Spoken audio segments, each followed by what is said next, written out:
માં છે કારણ કે નિફ્ટીના ટોપ ગેનરમાં સ્ટોક આવ્યો છે। તેજીના કારણો જાણીએ। સહયોગી શ્રદ્ધા આપણી સાથે જોડાઈ ગયા છે। શ્રદ્ધા, ગુડ આફ્ટરનૂન। જણાવો, કોલ ઇન્ડિયામાં એક સારી ખરીદારી જોઈ રહ્યા છે, શું કારણો બની રહ્યા છે? જી ગુડ આફ્ટરનૂન। આજે કોલ ઇન્ડિયા ફોકસમાં છે। ટોપ નિફ્ટી ગેનર પણ બન્યો છે આજે। અને તેજીના કારણોની વાત કરીએ તો નવેમ્બર મહિનામાં કોલ પ્રોડક્શનમાં જે મંથ ઓન મંથ બેસિસ પર નજર કરીએ તો જે નેગેટિવ 8.5% હતું ત્યાંથી 2%થી વધુનું કોલ પ્રોડક્શન થતું જોવા મળ્યું છે, એટલે કે નેગેટિવમાંથી પોઝિટિવમાં કન્વર્ટ થતું જોવા મળ્યું છે। માઇનિંગ કંપનીઝ માટે H2 સામાન્ય રીતે H1 કરતાંની સરખામણીમાં વધુ સારું પ્રદર્શન જોવા મળતું હોય છે। અને સાથે જ બીજી એક મહત્વની વાત કે ભારત કોકિંગ કોલ કે જે હોલી ઓન સબસિડિયરી છે કોલ ઇન્ડિયાની, તેનો IPO આવનારા 2 વીકમાં એટલે કે 2 અઠવાડિયામાં આવનારા અપેક્ષિત છે। અને આ જે ઇશ્યુ સાઇઝ છે તે 1300 કરોડની આસપાસની રહેતી જોવા મળશે।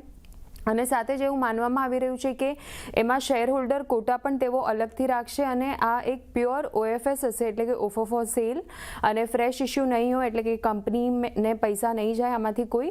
અને કોલ ઇન્ડિયા આ OFS દ્વારા તેમનો 10% જેટલો હિસ્સો ડાયલ્યુટ કરી શકે છે એવું કહેવામાં આવી રહ્યું છે। અને સાથે જ HSBC તરફથી એક રિપોર્ટ આવતો જોવા મળ્યો છે। તેઓનું કહેવું છે કે ઓક્ટોબર અને નવેમ્બર મહિનામાં જે પાવર ડિમાન્ડ ઓછી થતી જોવા મળી હતી તે હવે ડિસેમ્બરમાં ફરીથી રીબાઉન્ડ થતી જોવા મળી છે। અને કોલ ઇન્ડિયામાં ડિવિડન્ડ યીલ્ડની વાત કરીએ તો તે કરંટ માર્કેટ પ્રાઇસના 6.5%થી વધુની છે। તો આ બધા જ ટ્રિગર્સના કારણે કોલ ઇન્ડિયા આજે આપણને સવારથી જ ફોકસમાં રહેતો જોવા મળી રહ્યો છે। આભાર શ્રદ્ધા આપનો સમગ્ર માહિતી આપવા માટે। તો જે રીતે જોઈ રહ્યા છે ઘણા બધા ફેક્ટર અહીંયા અસર કરી રહ્યા છે તેજી તરફના। એક તો નવેમ્બરના કોર સેક્ટર ડેટા જે છે તેમાં ઉત્પાદન વધ્યું છે મંથ ઓન મંથ બેઝિસ પર। આ ડેટાને લીધે અહીંયા ફોકસ બની રહ્યું છે અને કુકિંગ કોલનો જે IPO આવવાનો છે એને લીધે પણ અહીંયા એક એક્શન બનતી દેખાઈ રહી છે। સોમિલ, કઈ રીતે જોઈ રહ્યા છો જે કોલ ઇન્ડિયા આપણને એક્શન બતાવી રહ્યું છે? ઓલમોસ્ટ 200 દિવસની મૂવિંગ એવરેજનો સપોર્ટ લઈને સ્ટોક આગળ નીકળી રહ્યો છે। જે હાઈ બન્યા હતા 400ના હતા, અત્યારે 399, એટલે ઓલમોસ્ટ ડેઝ હાઈની પાસે જ કામકાજ જોઈ રહ્યા છે આપણે કોલ ઇન્ડિયા માટે। શું ધ્યાન રાખવું?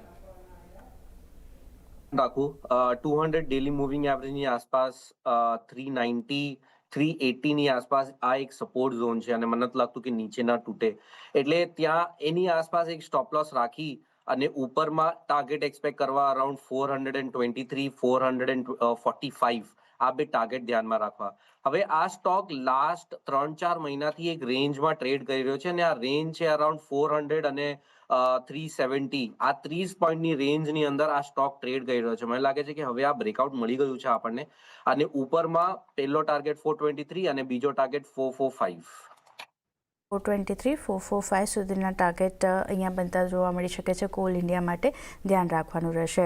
ખુશી, કઈ રીતે જોઈ રહ્યા છો કોલ ઇન્ડિયા માટે? આપનો પણ એક વ્યૂ લઈ લઈએ, કારણ કે એક તો કોલ ડેટા ઉત્પાદન જે વધ્યું છે નવેમ્બર મહિનામાં મંથ ઓન મંથ બેઝિસ પર, એનો એક અસર પોઝિટિવ સાઇડની જોઈ રહ્યા છે અને કંપનીની સબસિડરી જે કુકિંગ કોલ છે એનો IPO આગામી 2 સપ્તાહમાં આવવાની શક્યતા બનતી દેખાઈ રહી છે। એના લીધે પણ ફોકસ કોલ ઇન્ડિયા બતાવી રહ્યું છે। કઈ રીતે જોવું જોઈએ અહીંયા? સો ઓવરઓલ અગર આપણે કોલ ઇન્ડિયાની વાત કરશું તો હમણાં જેવી રીતના સેન્ટિમેન્ટ્સ બની રહ્યા છે સ્ટોકના અરાઉન્ડ ઘણા પોઝિટિવ વાળા બની રહ્યા છે। જેમ કે અગર આપણે શું મંથ ઓન મંથ બેસિસ પર કંપનીનું પ્રોડક્શન ડેટામાં પણ એક સારો એવો આપણને સુધાર જોવા મળ્યો છે, એક સારી એવી રિકવરી અને સારું અપસાઇડ આપણને પ્રોડક્શન વાઇઝ જોવા મળ્યું છે। સાથે જ અગર આપણે જોશું કંપનીને સારી એવી ડિમાન્ડ પણ મળી રહી છે। હમણાં કેપેક્સ જે રીતના કંપની કરી રહ્યા છે, ઓલમોસ્ટ 20,000 કરોડનો કંપની કેપેક્સ કરી રહી છે અને એમનું પ્લાન છે કે નેક્સ્ટ 3 to 4 યર્સમાં આ કેપેક્સ કંપની કમ્પ્લીટ કરશે। તો કંપનીઓ પાસે સારું ઓર્ડર બુક પણ છે, કેપેક્સ પણ કરી રહી છે કંપની, અને સાથે જ એમની સબસિડી કંપનીનું IPO માટે પણ હમણાં ચર્ચા ચાલી રહી છે। સો ઓવરઓલ સ્ટોકના અરાઉન્ડ જેટલા પણ ન્યૂઝ બની રહ્યા છે ઘણા સારા બની રહ્યા છે। ડિવિડન્ડ પણ કંપની ઘણું સારું આપે છે, ઓલમોસ્ટ 45% કંપનીનો ડિવિડન્ડ પે આઉટ છે। સો શેર હોલ્ડર્સ માટે પણ એ એક સારી વાત છે। સો ઓવરઓલ જે આવા સેન્ટિમેન્ટ્સ બની રહ્યા છે અને આઉટલુક બની રહ્યું છે ઘણું સારું અને પોઝિટિવ બની રહ્યું છે સ્ટોકના।